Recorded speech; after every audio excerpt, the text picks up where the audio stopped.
Army की website पे जाएं, आपको उसमें तकरीबन सारी की सारी इंफॉर्मेशन मिल जाएंगी। बीच बीच में अगर कोई चीज अपडेट होती है तो वो भी उसमें अपलोड कर देते हैं।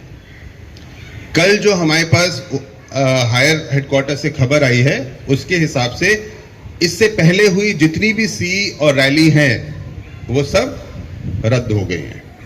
यानी कि अगर किसी ने पिछली रैली में भाग लिया था और उसने मेडिकल वगैरह पूरा क्वालिफाई कर लिया था, उसको एडमिट कार्ड मिल गया था, तो अब उसकी सी नहीं हो। उन सारे कैंडिडेट्स को इस अग्निवीर के लिए अप्लाई करना पड़ेगा, ठीक है। और इसीलिए क्योंकि पिछले 2 साल में रैली नहीं हुई थी, इसीलिए इस बार एज 21 से बढ़ा के 23 साल कर दी गई है। जो रैली का शेड्यूल है 30 दिसंबर में होगी। ये डेट्स अभी तक हैं, बट ये डेट्स थोड़ी सी अप डाउन हो सकती हैं। जहां तक कि लोकेशन का सवाल है, रांची की भर्ती रांची में होगी, दानापुर की भर्ती दानापुर में होगी, गया की भर्ती या मुजफ्फरपुर में होगी या गया में होगी, मुजफ्फरपुर की भर्ती मुजफ्फरपुर में होगी, और मेरी भर्ती यानी कि कटिहार की भर्ती कटिहार में होगी। पहले रजिस्ट्रेशन के लिए 45 दिन दिए जाते थे, बट अब क्योंकि समय कम है, रजिस्ट्रेशन के लिए केवल 30 डेज 30 दिन दिए जा रहे हैं। सबसे पहले आपको किस में फोकस करना है?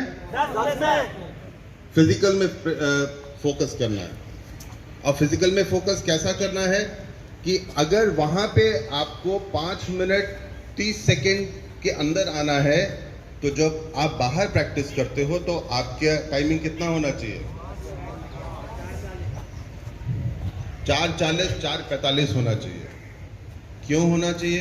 क्योंकि जब आप भर्ती की प्रक्रिया के लिए आते हो तो आप तकरीबन रात के 1 बजे से आपकी भर्ती की प्रक्रिया। सी सर्टिफिकेट, अगर आपको सी सर्टिफिकेट मिलता है तो उसके आपको एडिशनल मार्क्स मिलते हैं, ठीक है। सब आपने भर्ती की प्रक्रिया बता दी पूरी? हाँ, मैं फिर से एक बार शॉर्ट में जो साहब ने प्रक्रिया बताई है उसको रिपीट करता हूं, क्योंकि वो आपके लिए समझना बहुत जरूरी है। देखिए, जॉइन इंडियन आर्मी की जो वेबसाइट, आपकी 15 बीम की प्रैक्टिस होगी, तभी आप अपना वहां पे 10 बीम प्रॉपर्ली कर पाओ। अगर आपने फिजिकल में आप एक्सीलेंट में आ गए और आपने 10 बीम पूरी कर ली, तो आपके चांसेस कितने हो जाते हैं? 30 दिसंबर में होगी। ये डेट्स अभी तक हैं, बट ये डेट्स थोड़ी सी अप डाउन हो सकती हैं। जहां तक कि लोकेशन का सवाल है, रांची की भर्ती रांची में होगी, दानापुर की भर्ती दानापुर में होगी, गया की भर्ती या मुजफ्फरपुर में होगी या गया में होगी, मुजफ्फरपुर की भर्ती मुजफ्फरपुर में होगी, और मेरी भर्ती यानी कि कटिहार की भर्ती कटिहार में होगी। पहले रजिस्ट्रेशन के लिए 45 दिन दिए जाते थे, बट अब क्योंकि समय कम है, रजिस्ट्रेशन के लिए केवल 30 डेज 30 दिन दिए जा रहे हैं।